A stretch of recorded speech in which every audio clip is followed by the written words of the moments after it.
So I think I might have figured out how to do daily celestial challenge. So it turns out that I'm in the top 0% and I got a score of 99667, which is out of 100k. So I think that's pretty good. I'm currently 6th on the leaderboard and I want to go through how I managed to do this. So let's get into it. So I decided to go into this game with Loki. I don't really think it matters which god you choose if you want to get that 100k score, or not to my knowledge anyway, but I will explain why I went with Loki a little bit later. So this version of the daily challenge, the world twists that you get is you get this free Titan gate right at the start, which builds itself as if 3 Greek villages are on it. And there was something else which I can't really remember. I think it respawns some units or some crazy thing like that. But it doesn't really matter what those things are.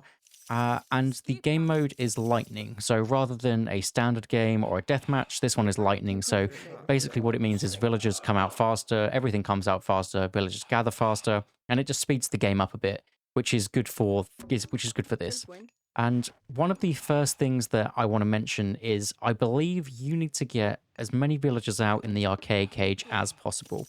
Whether or not you need to go for 4 villagers or at least be able to get 4 villagers out quite early is important. So if there is a game mode like Deathmatch where you start with quite a few more villagers, or whether it's a game mode like Lightning where they just get spammed out pretty quickly, that is something that you do want to do.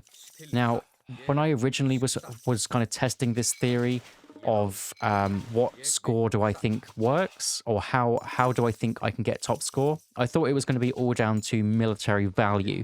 So what I decided to do was go in with Thor, because he gets extra armory upgrades, and I thought you can get all the hero blessings, get Ragnarok with 100 Ragnarok heroes, and go and swarm the base, and I got a terrible score.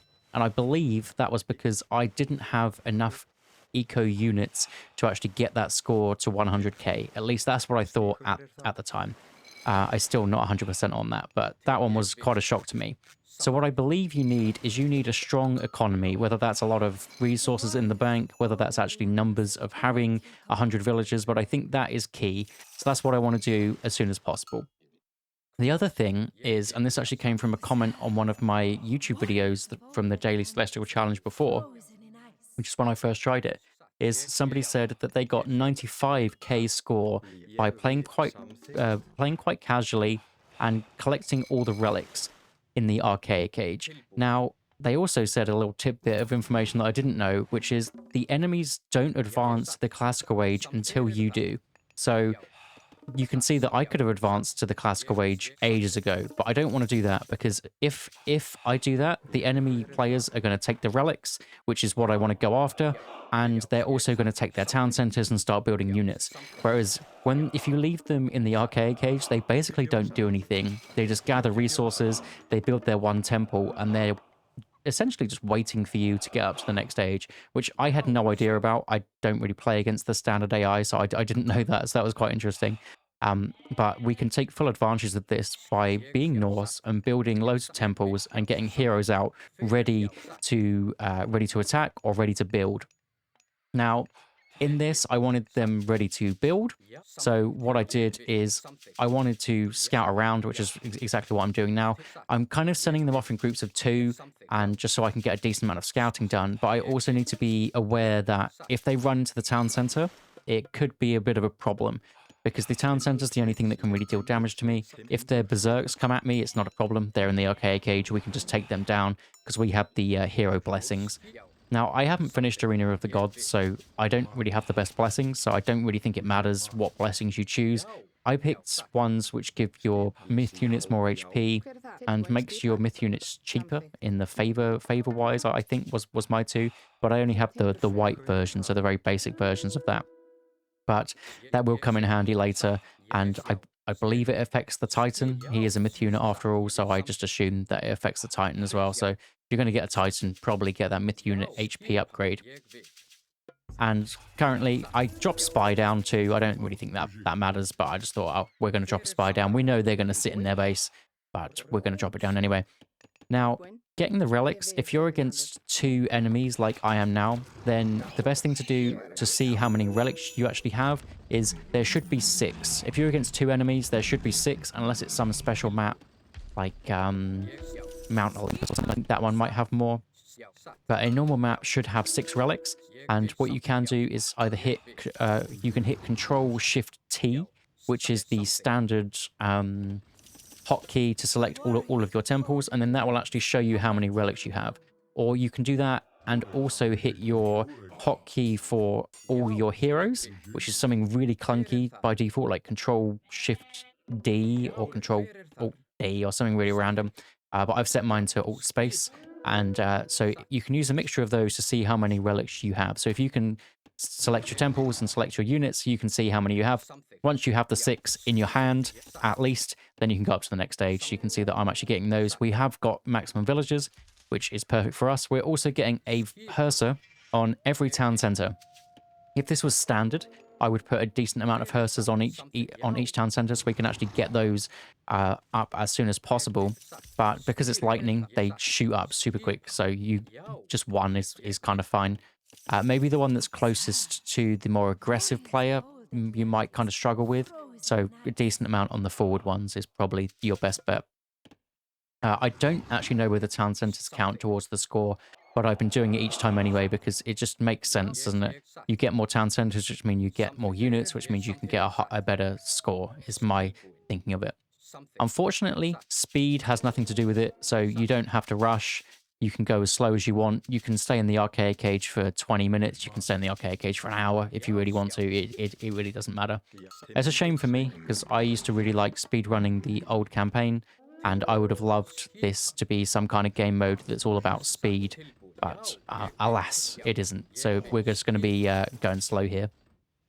And I'm getting out my Hersas, making sure that we get a decent amount to get the town center up. So this one next to the yellow player is probably going to be something that I need to watch out for. I also build some temples right next to each of the town centers. I might not do it in this game, but I did start to do it afterwards. It just makes sense to get those Hersas nice and quick. So we're going to go to the next stage. We're going to choose Forseti. The reason for this is the healing spring will come in clutch later because we want to make sure we lose no units. That is the main thing, is losing units is bad. It definitely drops the score. That is something I can definitely attest to. I just lose random units without even noticing, and that's where some of the score goes. So we're getting the Hersas to drop down the town centers on each of the areas, and we also want to drop down an armory and a market. Because something else that I do like to do, and I think must impact the score, is get as many upgrades as you possibly can. So drop down a barracks, drop down a great hall. If you're Egyptians, drop down a barracks again. If you're the Chinese, drop down all of their ranges, all of their military camps and their fire workshops and whatever. You basically want to get down as many buildings as possible. And even the docks, you want to get all the upgrades for the docks. What you can do is right-click them all. Excuse me. And as soon as you get the upgrades, the resources for the upgrade, they will just come through. But as we're in lightning game mode, you just need to make sure you have an even amount of food, wood, and gold villagers, and you can absolutely get as many resources as you need. I mean, we've got so many here. The enemy drops a forest fire, and there's actually a dock here, which is pretty scary. So I make sure that my units run away, and that's when I drop my healing spring, because I know that if those units die, I'm going to be in a bit of trouble. And I actually just send my Titan in nice and early, just to clear up the yellow guy, because he might be a pain later. The first one, I just want to get rid of, basically ASAP. I mean, maybe I should have even sent my Titan in earlier. But the later one, I don't want to tackle until I've been able to get at least to the Mythic Age and get a decent amount of upgrades in. Now, what I'm doing here is I'm getting out Mountain Giants, as I think Mountain Giants are going to give me quite a lot of resource population value. I still think that must have something to do with it, so that's what I'm doing there. And they're obviously good at taking out buildings. And if you go through and get the Jotuns, they're pretty strong. I probably could have gone Hell, to be honest, and then got the extra upgrade where they get 200 HP extra, but I just decided to do that. And then I also got some Fenris Wolf Broods as well, because who doesn't love those? But we are clearing up. This guy's getting a little bit low, but we're cleaning up the yellow guy, and he just decides to resign. He doesn't even ask me. Normally they ask, and you can say yes or no, but this time that they just did it.